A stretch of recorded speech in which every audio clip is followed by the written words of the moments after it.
అలా మనమైతే నమ్ముతున్నాం.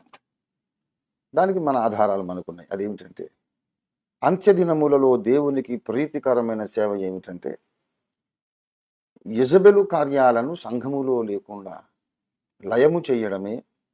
యెజబెలు ఆత్మను ఉండనివ్వక తరిమి కొట్టి పరిశుద్ధాత్మ శక్తితో వాక్య ఖడ్గముతో తరిమి కొట్టి దేవుని సమాజానికి దూరంగా వెళ్ళగొట్టడమే దేవునికి ప్రీతికరమైన సేవ.